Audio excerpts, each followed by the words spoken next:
말씀은 욥기서 10장의 말씀입니다. 이 욥기서 10장은요, 어떻게 보면 욥이 하나님께 불평을 하는 건데 합법적이고 합리적인 이야기를 해가면서 하나님께 나아가는 겁니다. 불평이지만 또 한편으로는 하나님께 자꾸 나아가는 거예요. 그래서 2절에 보니까 나와 더불어 변론하시는지 내게 알게 하옵소서. 이 얘기는 무슨 얘기냐? 욥이 딱 이런 모든 일들을 보면서 하나님께 나에게 말씀하시고 싶으신 것이 있다는 거예요. 그걸 한번 듣기 원한다는 거죠. 그래서 하나님을 자꾸 찾는다는 겁니다. 내용을 보면 이런 겁니다. 욥이 계속해서 이야기하는 게 뭐냐? 나한테 죄를 좀 먼저 설명해 달라는 거예요. 하나님, 제가 무슨 죄를 졌습니까? 제가 회개할 테니까 좀 가르쳐 주세요. 이렇게 얘기하는 겁니다. 또 악인의 꾀를 어떻게 선하게 하십니까? 그러면서 욥의 친구들이 막 공격하죠. 이 뒤에 부분 군대가 번갈아서 치는 것 같아요. 사람을 위해서 왜 이렇게 나를 힘들게 하십니까? 이런 고통도 토로합니다. 그러면서 사람이라면 뭐 그럴 수 있지만은 전능하신 하나님께서 나에 대해서 하나님 모르시지 않습니까? 내가 어떻게 살아왔는지, 어떤 마음으로 하나님께 나갔는지 하나님 아시지 않습니까? 라고 고백하기도 합니다. 그러면서 사랑으로 하나님께서 인간을 창조하셨는데 도대체 어떻게 이렇게까지 사람을 괴롭게 하실 수 있습니까? 뭐 이런 얘기 하고 있는 거예요. 나중에 하나님 응답하지 않자. 결국은 또 욥이 어떡합니까? 18절부터 뒷부분 보니까 그냥 나를 데려가셨으면 좋겠습니다. 죽여주세요, 하나님. 그게 제일 저한테 지금 이렇으면 제일 축복입니다. 그 축복받고 제가 더 뭘 바라겠습니까? 하면서 그냥 나한테 죽여달라라고 이야기하는 겁니다, 여러분. 이 욥이 하나님께 나가는 자세인데요. 여러분이 욥기에서 우리가 꼭 하나 알아야 될 게 뭐냐면은 욥의 자세인데 그 중에 하나가 뭐냐? 욥은 계속해서 하나님을 찾습니다. 하나님을 찾아요. 나한테 좋은 일이 일어났든 나쁜 일이 일어났든 힘든 일이든 쉬운 일이든 그 가운데에서 하나님을 발견하고 하나님께 자꾸 하나님을 알아가는 겁니다. 그게 참 중요합니다.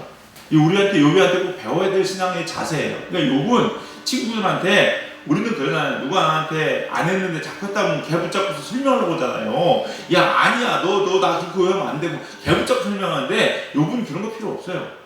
사람들이 나한테 욕을 하건 뭘 하건 무슨 침을 맺건 모함을 하건 중요한 건 하나님이에요.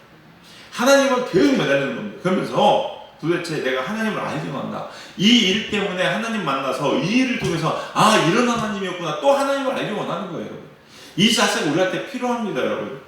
우리가요, 왜 좋은 일 있을 때 감사합니까? 감사해 가면서 하나님을 또 알아가는 거예요, 그냥. 감사가 툭 던져놓고 마는 게 아닙니다, 여러분. 그 하나님과 감사하면 더 가까워지는 거예요. 어려운 일이 있을 때 하나님께 자꾸 매달려 쫓아가는 겁니다, 여러분. 힘든 일이 있으면 뭐예요? 쫓아가죠, 여러분. 쫓아가요. 왜 쫓아가요? 그러면서 그 사람의 얘기 듣기 원하는 거예요. 도대체 무슨 마음인지. 그럼 자꾸 어떻게 됩니까? 알아지는 거죠, 여러분. 우리가 하나님을 알아가는 게 신앙생활입니다. 그게 되게 중요해요, 여러분. 그래서 어떻게 보면요, 우리 주위에 있는 모든 일들은요, 다 하나님을 알아가기에 충분한 도구들이 됩니다. 근데 우리는 기도하지 않고 알아가려고 않기 때문에, 하나님을 찾지 않기 때문에 모르는 거죠, 여러분. 우리 사랑하는 성도님들, 날마다 하나님을 알아가는 여러분 되시기 바랍니다. 오늘 그것을 얘기하는데, 그 전에 욥기에서 또 중요한 게 하나 있는데 뭐냐면, 첫 번째 우리가 본문을 통해서 알아야 될 것은 뭐냐면요, 자신을 깨야 됩니다. 나를 깨야 돼요. 욥이 지금 그렇게 괴로워하고 힘들어하는 것, 물론 가족의 뭐 어려움들, 또 가정이 망한 거, 또 자기 몸이 아픈 거, 이것도 다 어렵겠죠, 여러분. 그러나 진짜 힘든 건 뭐냐면요, 욥기 읽으면서요 느끼는 게 뭐냐, 욥의 몸부림인데 무슨 몸부림이냐? 자기를 깨는 몸부림이에요. 자기를 깨. 여러분이 깨져야 되고 내가 깨져야 됩니다. 근데 왜 예수님 못 받아들이냐? 내가 안 깨지니까 그래요. 안 깨지니까. 세상에 어떻게 그런 일이 일어날 수 있어? 하나님한테 못 일어날 일이 뭐예요, 여러분? 근데 우리는 세상에 절대 그런 일은 안 일어날 것이다, 일어나면 안 될 것이다 라고 생각합니다. 그렇기 때문에 못 깨는 거예요. 하나님 인정할 수가 없는 거죠, 여러분. 인간은요, 보세요. 하나님이 만든 자연 속에서 살아갑니다. 맞죠? 맞아요. 그리고 도덕과 규범과 율례 또한 뭐예요? 하나님이 만드신 거예요, 여러분. 그 안에 우리가 있어요. 그 안에서 살아갑니다, 여러분. 그러나 기독교인들은요, 더 알아야 될 게 있어요. 하나 더 알아야 될 게 뭐냐? 이 세상 자연 만물, 법칙, 규범, 도덕, 율법 누가 만들었어요? 하나님. 그래서 그것도 하나님이 깨실 수 있다는 거예요. 그거 알아야 돼요. 제가 말도 안 되는 예를 하나 듣습니다. 맨날 듣는데 뭐 절대 이런 일이 일어나지 않을 거기 때문에 부모를 죽이는 게 효도다. 하나님이 하시면 그게 효도가 아닐까요? 그게 효도예요. 그게 효도예요. 여러분, 왜 하나님이 어떻게 그럴 수 있습니까? 그 얘기는 아니지만 그런 일이 있습니다. 무슨 얘기인지 아세요? 베드로. 율법에, 모세 율법에 부정과 정결한 것을 하나님이 엄격하게 나눠주셨습니다. 맞죠? 네, 굽이 갈라진 거, 되새김질 하는 거 안 하는 거, 비닐이 있는 거 없는 거, 네, 뭐 이게 다 나눠놓으셨어요. 그런데 베드로한테 어느 날 부정한 것만 다 모아놓고 먹어라. 하나님. 여러분, 이 하나님은 하나님입니까? 사탄입니까? 하나님입니다. 여러분. 하나님이에요. 근데 우리는 딱 갇혀있는 거. 벌써 그 율법 안에 하나님보다 율법이 큰 거예요. 오해하지 마십시오, 여러분. 하나님보다 내가 알고 있는 그 선함의 기준이 더 큰 거예요. 하나님보다 자연 법칙이 더 중요한 겁니다. 이런 일이 있을 수 없고. 그러니까 하나님의 말씀인데, 에이 하나님 무슨 얘기, 뭐 어떻게 부정한 걸 먹으라고 합니까? 말도 안 되는 소리 하지 마세요. 베드로가 그랬잖아요. 하나님 말씀 얘기 딱 한 가지입니다. 내가 선하다고 네가 왜 부정하다고 하고. 그 기준이 누구예요? 하나님이세요. 우리는 갇혀있는 거예요. 그 안에. 그러니까 절대 그걸 인정 못하는 거죠. 내 기분, 내 마음. 하나님께 나를 창조하셨어. 나한테 뭘 주셨어? 자유를 주셨어. 그럼 내가 정할 수 있는 거지. 하나님께서 그 자유를 깨라고 하면 깨야죠, 여러분. 네 감정 죽여라고 하면 죽여야죠, 여러분. 맞아요, 안 맞아요? 맞잖아요. 근데 우리 그거 안 죽이잖아요. 왜? 이것도 하나님 주신 거니까 그거 지키겠다는 거예요. 뭘 하나님 주신 거야? 자기가 고집하는 거지. 욕도 지금 똑같습니다, 여러분. 도덕이나 선함이나 율법 다 하나님께서 가지고 계신 것 중에 일부입니다. 일부예요, 여러분. 그게 전부가 아닌 거예요, 여러분. 근데 우리는 그 안에 갇혀 살면서 하나님도 그 안에 넣어버리잖아요, 여러분. 그런 실수를 너무나 많이 한다는 거예요, 여러분. 심지어는 하나님을 그 안에만 넣어도 다행이게, 여러분. 내 안에 가둬버리잖아요. 내 주권 안에 놓잖아요, 여러분. 내 기분, 내 감정, 내 상황, 내가 하고 싶은 거, 내 욕망, 그 안에 하나님을 빗대 넣어버리잖아요, 여러분. 그리고 깨질 않는 거예요, 여러분. 그러니까 안 되는 거죠. 바리새인들, 서기관들이 예수님한테 물었습니다. 율법 중에 제일 큰 게 뭡니까? 라고 물었어요. 그때 예수님께서 뭐라고 하셨습니까? 하나님을 사랑하라. 왜 그렇게 말씀하셨어요? 율법이 하나님이 아니기 때문에 그래요. 율법으로 하나님을 정의할 수 없기 때문에 그래요. 율법보다 크신 분이 하나님이시기 때문에 그래요. 그러니까요, 그 율법 가지고 1, 2, 3, 4를 정할 차원이 아니라는 거예요, 여러분. 그냥 하나님 사랑하는 거예요, 여러분. 그럼 된다는 거예요, 여러분. 그렇게 말씀하시는 거예요, 여러분. 법도 하나님의 속성의 일부를 나타낸 것 뿐이지 이렇게 유일한 틀이 아니라는 걸 아셔야 됩니다. 욥을 보세요, 여러분. 욥을 보니까요, 이 욥의 지금 하나님한테 대한 불평은 뭐냐면요, 그게 깨지면서 나오는 불평이에요. 깨지면서. 오늘 보세요. 성경에 3절, 4절, 6절, 9절, 10절, 11절 쭉 뒤에 나오면 보면 맨 뒤에 서술어가 뭡니까? 뭐뭐 하시나이까? 뭐뭐 하시나이까? 이게 뭐예요? 내가 알고 있는 하나님이 이런 하나님인데 이런 하나님 이런 것도 하십니까? 내가 알고 있는 하나님이 이런 하나님 이런 일도 하십니까? 내가 하는 하나님은 사랑의 하나님이고 내가 하는 하나님은 내가 축복하고 잘 되는 원하시는 하나님이시고 아시는데 어떻게 나한테 이런 어려움을 주실 수 있으십니까? 왜 못 줘요? 주실 수 있지. 계속 뭐뭐 하시나이까 뭐뭐 하시나이까 자기 틀에서 계속해서 지금 규정적으로 생각하는 거예요. 근데 그게 지금 계속 깨지고 있는 거예요. 아니 내가 알고 있는 하나님이 이런 하나님인데 이런다고요? 진짜예요? 이러고 있는 거예요. 지금 계속 깨지고 있는 겁니다. 우리 사랑하는 성도님들 깨지셔야 됩니다. 욥이 자기 생각이 깨지기 시작하니까 이제는요 뭔지 아십니까? 내 깨지니까 안 되겠다. 내가 내 판단으로 안 되겠다는 거예요. 뭐 하나님 만나서 직접 들어가겠다는 겁니다. 하나님 만나가지고 내가 직접 알아야겠다는 거예요. 그냥 하나님 계속 찾고 있는 겁니다, 여러분. 찾고 있는 거예요. 우리 사랑하는 성도님들, 여러분도요 하나님 만나기 원하시죠? 틀을 깨셔야 돼요. 기도 응답받기 원하시죠? 깨셔야 됩니다. 내가 한 이 기도대로 이렇게 응답하신 하나님, 그거 깨셔야 돼요. 여러분, 내가 바라는 대로 해주실 하나님, 그걸 깨셔야 돼요. 그래야 진짜 하나님의 응답이 있고요, 진짜 하나님의 만남이 이루어집니다, 여러분. 근데 우리는요 이 생각이 많이 갇혀 있어요. 욥기가 힘든 이유, 가만히 생각해 보면요, 이 욥기 10장 준비하면서 그런 생각을 해봅니다. 얻기가 힘든 이유는 내가 깨지는 게 어려우니까 이게 이해가 안 되는 것 같아요. 내가 깨지는 게 힘드니까 얻기도 잘 안 읽게 되는 것 같아요. 근데 실은 깨져야 되거든요. 자꾸 깨져야 되거든요. 우리가 누누이 말씀드렸지만 뭐 엘리바스나 빌닷이나 소바 얘기하는 것들이 왜 힘들어요? 나도 그 말하는 게 똑같거든, 내 생각도. 근데 내가 안 깨지니까 이게 이해가 안 되는 거예요. 깨져야 된다는 거예요. 우리 성도님들, 나보다 항상 크시고 우리의 생각보다 크신 하나님, 그 하나님 옆에 우리가 깨어지셔서 우리의 울타리를 걷어내심으로 하나님 안에 들어가는 저와 여러분 되시길 주님의 이름 간절히 축원합니다. 그렇기 때문에 하나님께 나아갈 때의 자세가 있어요. 그 자세가 뭐냐? 첫 번째는 겸손하여야 됩니다. 그렇기 때문에 우리가 하나님께 나아갈 때는요, 겸손하셔야 돼요, 여러분. 우리는요, 하나님을 감히 만날 수도 없는 존재입니다. 하나님을 감히 정의할 수도 없는 존재입니다, 여러분. 그렇기 때문에 하나님의 전적인 은혜가 아니면요, 우리는 설 수 없어요. 하나님을 우리가 주님 저 만나 주셨어 이런 기도하죠, 여러분요. 예, 만나면 죽습니다, 여러분. 그냥 죽어요. 근데 우리 그 기도 간대하게 하잖아요, 여러분. 예. 근데 그 안에 뭐가 있어요? 하나님께서 그런 하나님이 아니실 거라는 거, 우리를 살릴 만큼 만나 주실 거라는 거, 그걸 알고 있기 때문에 계속 구하는 거죠, 여러분. 그래서 여러분 겸손히 구해야 됩니다. 성경에 보시면요, 어떤 단어가 참 많이 나오냐면요, 간절히 찾고 찾으라는 거예요. 그래서 간절히 찾고 찾으라는 거예요, 여러분. 여러분 정당하면요, 간절할 이유가 있어요? 여러분 정당하면요, 당당하게 해야 됩니다. 나 이거 했는데? 빨리 해. 자기 당당하거든요. 그게 당당하지 않으면 어떡합니까? 뭔가 캥기는 게 있으면요, 하나님께 계속 빌죠. 사람들한테 부탁한다. 간절히 요구하는 거예요, 여러분. 우리도 마찬가지입니다. 하나님 앞에 당당하게 아무것도 없어요. 그렇기 때문에 간절히 구해야 된다는 거죠. 그래서 두 번째 나가야 될 자세는 뭐냐면, 내가 나한테 어려움이 없다는 거 아셔야 돼요. 우리 안에는요, 하나님 만날 만한 어려움이 없습니다. 성경에도 보시면 오늘 뭐라고 나옵니까? 15절 같은 데도 보시면요, 내가 의로울지라도 내 속에 부끄러움이 가득하다.